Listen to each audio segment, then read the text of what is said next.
But ಎಲ್ಲ ವ್ಯವಸಾಯ ಕಷ್ಟ ಅಂತಾರೆ ಸರ್. ಇಷ್ಟವಾಗಿ ಪಟ್ಕೊಂಡ್ರೆ ಯಾವುದು ಕಷ್ಟ ಅಲ್ಲ ಸರ್. ಏನಂದರೆ ಆ ಬೆಳೆದನ್ನ ವ್ಯಕ್ತಿ ಆ ರೈತ ಮಾರ್ಕೆಟಿಂಗ್ ಮಾಡೋ ಕಡೆ ಸ್ವಲ್ಪ ಒಲವು ತೋರಿಸ್ಕೊಂಡು ಸ್ವಲ್ಪ ಒಂದು ಸ್ಟ್ಯಾಗರ್ಡ್ ಅಲ್ಲಿ ಕೂರೋ ತನಕ ರಿಸ್ಕ್ ತೊಗೋಬೇಕು ಸರ್. ಅದು ಕೂತ ನಂತರ ಆರಾಮಾಗಿ ನಿರಾಧಾರವಾಗಿ ಏನೋ ಹೇಳ್ತಾರಲ್ಲ, ಜಾಬ್ ಸೇರ್ಕೊಂಡ್ಮೇಲೆ ಕೈ ತುಂಬ ಕಾಸು ಅಂತ ಹೇಳ್ತಾರಲ್ಲ, ಹಂಗೆ ಆರಾಮಾಗಿ ನಿರಾಧಾರವಾಗಿ ಬರುತ್ತೆ ಸರ್. ಇದು 3 ಎಕರೆ, ಇದು 3 ಎಕರೆ ಸರ್.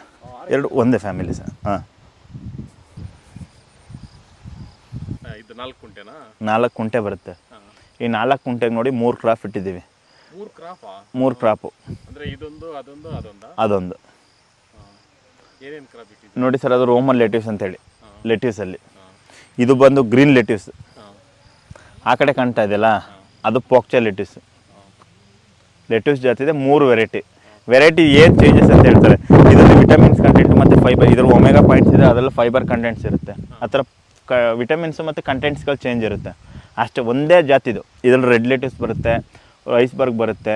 ಏನಂದರೆ ಒಂದೊಂದು ವೆರೈಟೀಸ್ ಒಂದೊಂದು ಚೇಂಜ್ ಇರುತ್ತೆ.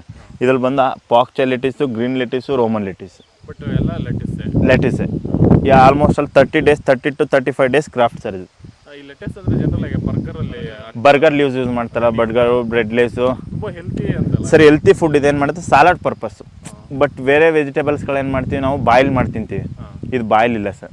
ಡೈರೆಕ್ಟ್ ಸಲಾಡ್ ತಿನ್ನೋದ್ರಿಂದ ನಮಗೆ ಹೆಲ್ತಿ ಫುಡ್ ಆಗುತ್ತೆ, ಹ್ಯಾಡ್ ಆಗುತ್ತೆ. ಈಗ ಫಾರಿನರ್ಸ್ ಎಲ್ಲ ತಿನ್ನೋದ್ರಿಂದ ಸರ್, ಫಾರಿನರ್ಸ್ ಅಂತೆಲ್ಲ ಸರ್, ಈಗ ಎಲ್ಲ ಕಡೆ ಈಗ ಕ್ಯಾನ್ಸರ್ ಕಂಟೆಂಟ್ಗೆಲ್ಲ ಸೆಲರಿ ತಿಂದು ಮಾಡಿ ಅಂತಾರೆ. ಈ ಹಾರ್ಟ್ಸ್ ಇದಕ್ಕೆಲ್ಲ ಬ್ರೊಕೊಲಿ ಸೂಪ್ ಎಲ್ಲ ಕೊಟ್ಟರೆ ಡಾಕ್ಟ್ರೇ ಇದು ಮಾಡ್ತಾ ಇದ್ದಾರೆ ಇವಾಗ.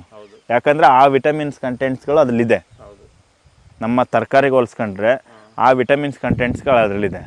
ಅದರಿಂದ ಏನು ಮಾಡಿದ್ರೆ ಆ ಹಸಿ ತರಕಾರಿಗಳನ್ನ ತಿನ್ನಿ ಅಂತಿದೆ.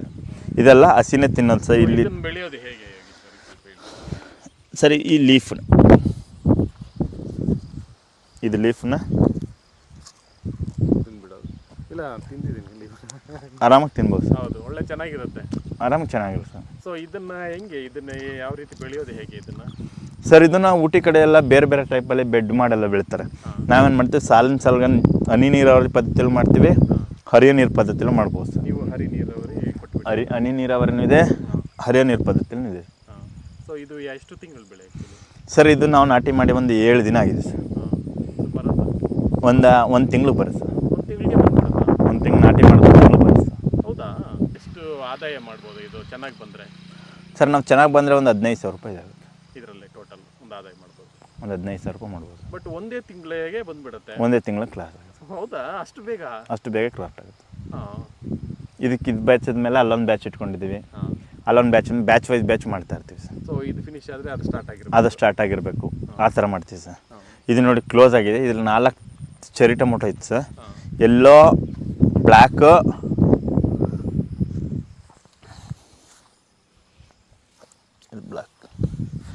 ಈ ಚೆರಿ ಟೊಮೊಟೊ ಇಲ್ಲಿದೆ, ಕೊಡ್ತೀನಿ.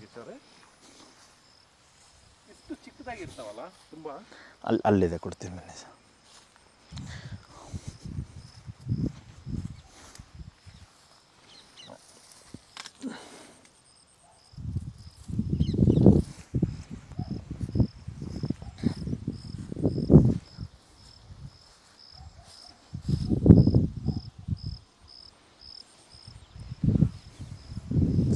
ಇದು ಕ್ಲೋಸ್ ಆಗಿದೆ ಕ್ರಾಫ್ಟ್. ಇದು ಬ್ಲ್ಯಾಕ್ ಸರ್. ಇದು ಬ್ಲ್ಯಾಕ್ ಬರುತ್ತೆ. ಹಣ್ಣು ಬಂದರೆ ಬ್ಲ್ಯಾಕ್ ಕಲರ್ ಬರುತ್ತೆ. ಆ ಕಡೆ ಇರೋದು ಆರೆಂಜು, ಇಲ್ಲಿರೋದು ರೆಡ್ಡು, ಇದು ಬಂದಿಲ್ಲ. 4 ಕಲರ್. 4 ವೆರೈಟಿ ಹಾಕಿದ್ದೀರಾ? ಇದ್ರಲ್ಲಿ 4 ವೆರೈಟಿ ಇದೆ ಚೆರಿ ಟೊಮೊಟೊಲಿ. Black, yellow, orange, red. ಇದು ಬೆಳೆಯೋದು ಹೆಂಗೆ ಆ್ಯಕ್ಚುಲಿ? ಸೊ ಇದು ನಾರ್ಮಲ್ ಟೊಮೆಟೊ ಥರ ಇದು ಕಟ್ಟಿಬಿಟ್ಟು ಬೆಳೆಯೋದು ಸರ್? ನಾರ್ಮಲ್ ಟೊಮೊಟೊ ಥರನೇ. ಏನಂದರೆ ಸ್ವಲ್ಪ ಇದು ಹೀಲ್ಡ್ ಜಾಸ್ತಿ ಬರುತ್ತೆ, ಸ್ವಲ್ಪ ಸೆನ್ಸಿಟಿವ್ ಆಗಿ ನೋಡ್ಕೊಬೇಕು. ಕೆಮಿಕಲ್ಸ್ ಔಷಧಿ ಏನು ಕಡಿಮೆ ಕೇಳುತ್ತೆ. ಬಟ್ ಏನಂದರೆ ದಾರ ಕಟ್ಟಿ ಮತ್ತು ಕುಯ್ಲ್ ಟೈಮಿಗೆ ಕೆಲವೊಂದು ಜನಕ್ಕೆ ಏನು ಮಾಡ್ತಾರೆ, ಅಯ್ಯೋ ಸಣ್ಣ ಯಾರು ಕುಯ್ಯೋರು ಅಂತಾರೆ. ಇದನ್ನು ಸ್ವಲ್ಪ ಕ್ರಾಪ್ನ ಸಣ್ಣ, ಅದನ್ನು ಒಳ್ಳೆ ಇಳುವರಿ ಬರುತ್ತೆ, ಚೆನ್ನಾಗಿ ನೋಡ್ಕೊಬೇಕು ಸರ್. ಇದು ಎಷ್ಟು ತಿಂಗಳು ಬೆಳೆ ಸರ್? ಇದು ಒಂದು 3 ಮಂತ್ಸ್ ಕ್ರಾಪ್ ಸರ್. 3 ಮಂತ್ಸಿಗೆ ಕ್ಲೋಸ್ ಆಗುತ್ತೆ ಸರ್. 3 ಮಂತ್ಸಿಗೆ ಸರ್. ಇದೊಂದು 4 ಕುಂಟೆ ಇದೆ.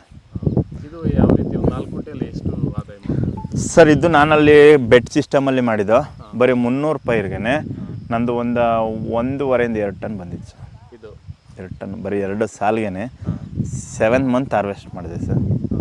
ಬಟ್ ಇಲ್ಲಿ ಆ ಥರ ಇದು ಮಾಡೋಕ್ಕಾಗಿಲ್ಲ. ಯಾಕಂದರೆ ಇಲ್ಲಿ ಪದ್ಧತಿ ಸ್ವಲ್ಪ ಚೇಂಜ್ ಇದೆ. ಅಲ್ಲಿ 7 ಮಂತ್ ಹಾರ್ವೆಸ್ಟಲ್ಲಿ ನನಗೆ ಒಂದು ರೈತರು ಯಾಕಂದರೆ ಹೇಳಿದ್ರೆ ಅದ್ರ ಕಡೆನೂ ಒಲವು ಜಾಸ್ತಿ ತೋರಿಸ್ತಾರೆ.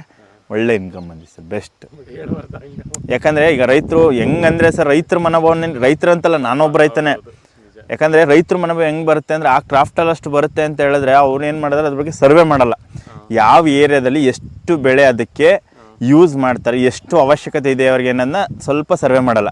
ಹೋಗ್ಬಿಟ್ಟು ಯಾವುದೋ ಒಂದು ಕ್ರಾಫ್ಟ್ ಜಾಸ್ತಿ ಬಂತು ರೇಟ್ಸ್ ಅಂತ ಹೇಳಿದ್ರೆ, ನಾವು ಈಗ ಮಾಡ್ತಾ ಇರೋದು ಎಕ್ಸಾಟಿಕಲ್ಲಿ ಅದೇ ತಪ್ಪು. ಅದೇ ರೈತರು ಮಾಡ್ತಾರೆ. ಯಾಕಂದರೆ ಸರ್, ಈಗ ಜುಗ್ನಿ ಒಂದು ಲಾಸ್ಟ್ ಮಂತಲ್ಲಿ 20-25 ರುಪೀಸ್ ಇತ್ತು. ಅದಕ್ಕೆ ಮುಂಚೆ 40 ರುಪೀಸ್ ಇತ್ತು. ಇವತ್ತೇನು ಮಾಡಿದೆ 90 ರುಪೀಸ್ ಹೋಗಿದೆ. ಹೆಂಗಂದ್ರೆ ರೈತ ಸ್ವಲ್ಪ ಲಾಸ್ ಆಯ್ತು ಅಂದ್ರೆ ಅದು ಕೈ ಬಿಟ್ಬಿಡೋದು, ಬೇರೆ ಕ್ರಾಫ್ಟ್ ಕಡೆ ಹೋಗೋದು, ಈ ಥರ ಮಾಡ್ತಾ ಇರೋದ್ರಿಂದ, ಆ ಥರ ಮಾಡೋದ್ರಿಂದ ಏನು ಮಾಡಿದೆ, ರೇಟ್ಗಳು ವೇರಿಯೇಷನ್ಗಳಾಗ್ತದೆ. ಗಾರ್ನಿಷ್ಗೆ ಸರ್, ಚೆರಿ ಟೊಮೊಟೊ ಈಗೇನು ಮಾಡ್ತಾರೆ, ಈಗ ಎಲ್ಲ ಫುಡ್ ಬಂದ್ಬಿಟ್ಟು ಮೇಲ್ಗಡೆ ಗಾರ್ನಿಷ್ ಇಡ್ತಾರಲ್ಲ ಸರ್, ಡೆಕೋರೇಷನ್ಗೆ. ಇದನ್ನು ಕಟ್ ಮಾಡಿ ಡೆಕೋರೇಷನ್. ಈಗ ಇದನ್ನೇನು ಮಾಡ್ತಾರೆ, ಇದ್ರ ಕಲರ್ಸ್ ಇದೆ, ಅದೊಂದು ಡೈರೆಕ್ಟ್ ತಿನ್ನೋದು. ಸ್ವಲ್ಪ ಬ್ಲ್ಯಾಕು ನಿಮ್ಮ ನೆನ್ನೆ ಇದು ವಾರಕ್ಕೊಂದು ನೆನ್ನೆ ಹಾರ್ವೆಸ್ಟ್ ಮಾಡಿದ್ದು ಸಖತ್ ಟೇಸ್ಟ್ ಇದೆ ಸರ್. ಇದು ಕೆಜಿ ಎಲ್ಲ ಎಷ್ಟು ಹೋಗುತ್ತೆ ಹೋಗಿ ಸರ್?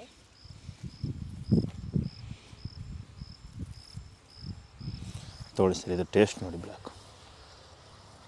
ಇದು ಕೆಜಿ ಸರ್, ಇದು ನಾವು ಫಿಕ್ಸ್ ಮಾಡ್ಕೊಳ್ಳೋದ್ರ ಮೇಲೆ, ಕಂಪನಿ ಮೇಲೆ ಏನು ಮಾಡಿದ್ವಿ, ಫಿಕ್ಸ್ ಮಾಡಿ ಒಂದು ರೇಟ್ನ ಫಿಕ್ಸ್ ಮಾಡ್ಕೊಂಡಿದ್ವಿ. ಆ ರೇಟ್ ಮೇಲೆ ಹೋಗುತ್ತೆ. ಹೆಂಗಂದರೆ ಸರ್, 5 kg ತೊಗೊಳೋರ್ಗೆ ಒಂದು ಪ್ರೈಸ್ ಫಿಕ್ಸ್ ಮಾಡಿರ್ತೀವಿ, 50 kg ತೊಗೊಳೋ ಪ್ರೈಸ್ ಫಿಕ್ಸ್ ಮಾಡಿರ್ತೀವಿ, 500 kg ತೊಗೊಳೋರು ಪ್ರೈಸ್ ಫಿಕ್ಸ್ ಮಾಡ್ತೀವಿ. 5 kg ಅವ್ರು ತೊಗೊಂಡು 500 kg ಅವ್ರು ಕೊಡೋಕ್ಕಾಗಲ್ಲ ಸರ್. ಬಟ್ ಏನಂದರೆ, ಇದನ್ನು ನಾವು ಕಾಂಟ್ರಾಕ್ಟ್ ಫಾರ್ಮಿಂಗ್ ಮಾಡಿಸ್ಬೇಕಾದ್ರೆ ಸರ್, ಸ್ಟ್ಯಾಪ್ಲಿಂಗ್ಸ್ ಕೊಟ್ಟು ಬೈ ಮಾಡಿ ಎಲ್ಲ ವೇವಿ ಮಾಡಿ ಎಲ್ಲ ಇದು ಮಾಡಿ ನಾವು 20-22 ರುಪೀಸ್ಗೆ ಪರ್ಚೇಸ್ ಮಾಡ್ತೀವಿ ಸರ್. ಫಾರ್ಮರ್ ಹತ್ರ ನಾವೇ 20-22 ರೂಪಾಯಿ ಪರ್ಚೇಸ್ ಮಾಡ್ತೀವಿ ಸರ್. ಸೀಡ್ ನಮ್ಮದೇ ಕೊಡ್ತೀವಿ, ಗಿಡ ಎಲ್ಲ ಕೊಟ್ಟು ಎಲ್ಲ ನೋಡಿ ಅವ್ರ ಹತ್ರ ಪರ್ಚೇಸ್ ಮಾಡಿ ಟ್ರಾನ್ಸ್ಪೋರ್ಟಿಂಗ್ ಎಲ್ಲ ಫೀಲ್ಡಲ್ಲೇ ನಾವು 22 ರುಪೀಸ್ಗೆ ಪರ್ಚೇಸ್ ಮಾಡ್ತೀವಿ. ಇದು 3 ತಿಂಗಳ ಬೆಳೆ. ಇದೇನು ಸಸಿ ತಗೊಂಬಂದು ನೆಡೋದು? ಸಸಿ ಕೊಡ್ತೀವಿ ಸರ್. ನಾವೇನು ಮಾಡೋ ರೈತರಿದ್ದರೆ ಸಸಿ ಕೊಡ್ತೀವಿ, ನಾವೇ ಬೆಳೆಸ್ಕೊಂಡು ಇಲ್ಲಿ ನಾವೇ ಪರ್ಚೇಸ್ ಮಾಡ್ತೀವಿ ಸರ್. ಅಂದರೆ ಪರ್ ಕೆಜಿ 22 ರುಪೀಸ್ವರೆಗೂ 20 ರುಪೀಸ್ ಕೊಡ್ತೀವಿ. ನಮ್ಮದಲ್ಲೇ ಒಂದು ಕಾಂಟ್ರಾಕ್ಟ್ ಫಾರ್ಮಿಂಗ್ ಇರುತ್ತೆ, ಅದು ಪ್ರೈಸ್ನ ನಾವು ಕಂಪನಿ ಮುಖಾಂತರ ಥ್ರೋಡ್ ಇಯರ್ಲಿ ಒಂದು ಪ್ರೈಸ್ ಫಿಕ್ಸ್ ಮಾಡ್ತೀವಿ, ಅದ್ರ ಮುಖಾಂತರ ಅವ್ರಿಗೆ ಕೊಡ್ತೀವಿ ಸರ್. ಲೋಯೆಸ್ಟ್ ಸೂಪರ್ ಮಾರ್ಕೆಟ್ಗಳಿಗೆ ಒಂದು ಪ್ರೈಸ್ ಕೊಟ್ಟಿರ್ತೀವಿ. ಎಲ್ಲ ಪ್ರೈಸ್ ಹೇಳ್ತಾ ಕೂತ್ಕೊಳ್ಳೋಕೆ ಹೋದ್ರೆ ಇದು ಮಾಡಲ್ಲ. ಪ್ರೈಸ್ ಯಾಕಂದ್ರೆ ಹೇಳೋಕ್ಕಂತಲ್ಲ, ಆ ಪ್ರೈಸ್ ಹೋದಾಗ ಆ ಮನೋಭಾವನ ರೈತರಲ್ಲಿ ಏನು ಮಾಡುತ್ತೆ, ಅಷ್ಟು ಸಿಗುತ್ತೆ ಏನಂತ ಬೆಳೆದ್ಬಿಟ್ಟು ಮಾರ್ಕೆಟ್ ಫರ್ ಸಡನ್ಲಿ ಸ್ಟ್ರಕಬಲ್ ಆಯ್ತು ಅಂದರೆ, ಅದ್ರಲ್ಲಿ ನಂಗೆ ಕ್ರಾಫ್ಟ್ ಸಿಗಲಿಲ್ಲ ಅಂತೇಳಿ ಫೇಲ್ಯೂರ್ ಆಯ್ತು ಅಂತೇಳಿ ನೆಗೆಟಿವ್ ಥಿಂಕಿಂಗ್ ಮಾಡ್ತಾನೆ ಫಾರ್ಮರ್. ಏನಂದರೆ, ಕ್ರಾಫ್ಟ್ ಬೆಳೆದ್ಬಿಟ್ಟು ಪ್ರೈಸ್ನ ಹುಡುಕ್ಬೇಕು. ಎಲ್ಲ ಆಗಲಿಲ್ಲ ಅಂದರೆ ಪ್ರೈಸ್ ಫಿಕ್ಸ್ ಮಾಡಿ ಕ್ರಾಫ್ಟ್ ಬೆಳಿಬೇಕು ಫಸ್ಟ್. ಈಗ ಫಾರ್ ಎಕ್ಸಾಂಪಲ್ ಹೆಂಗಂದರೆ ಸರ್, ಇವಾಗ ನಾನು ಲೆಮನ್ ಗ್ರಾಸ್ಗೆ 40 ರುಪೀಸ್ ಫಿಕ್ಸ್ ಮಾಡಿದ್ದೀನಿ ಕ್ರಾಫ್ಟ್ಗೆ. ಅದು ಥ್ರೋಡ್ ಈಗ ಇಯರಲ್ಲಿ ಒಂದು ಮಾರ್ಚಲ್ಲಿ 80 ರುಪೀಸ್ಗೆ ಹೋಗುತ್ತೆ. ಟೈಮ್ ಬಂದು 25 ರುಪೀಸ್ ಬರುತ್ತೆ. ಆವಾಗಲೂ ನಾನು 40 ರುಪೀಸ್ ಎಕ್ಸ್ಪೆಕ್ಟೇಷನ್ ಮಾಡಿರ್ತೀನಿ. ಯಾಕಂದರೆ ಈಕ್ವಲ್ಸ್ ಬರುತ್ತೆ. 20 ರುಪೀಸ್ ಬಂದು 80 ರುಪೀಸ್ ಹೋಯ್ತು ಅಂದಾಗ ಅಲ್ಲಿಗೆ ಈಕ್ವಲ್ಸ್ ಹೋಗುತ್ತೆ. ಅದನ್ನು ಫಾರ್ಮರ್ ಏನು ಇಲ್ಲ, ಫಿಕ್ಸ್ ಪ್ರೈಸ್ ಅಂದಾಗ ಅಂತ ಇಡಬೇಕು. ಇಲ್ಲ ಬೇಡ ಅಂತೇಳಿ 2 ದೋಣಿಲೂ ಕಲಿಟ್ಬಿಟ್ಟು ನಾನು ಫಿಕ್ಸ್ ಪ್ರೈಸ್ಗೂ ಬೇಕು ಇದು ಬೇಕು ಅಂದ್ರೆ ಆಗಲ್ಲ ಸರ್. ರೈತನಲ್ಲಿ ಯಾವುದು ಈಗ ನನಗೆ 40 ರುಪೀಸ್ ಬೆಸ್ಟ್ ಪ್ರೈಸ್. ಆ ಥರ ಥ್ರೋಡ್ ಇಯರ್ ಅಂತ ಇದಕ್ಕೆ ಇಟ್ಕೊಂಡಿದ್ದೀನಿ. 80 ರುಪೀಸ್ ಆಯ್ತು ಅಂದ್ರೆ ನಾನು ಹತ್ರ 40 ರುಪೀಸ್ ಕೊಟ್ಟರೆ ಕ್ರಾಫ್ಟ್ನ 80 ರುಪೀಸ್ ಕೇಳೋಕ್ಕಾಗಲ್ಲ. ಆ ಥರ ಆಗುತ್ತೆ ಸರ್.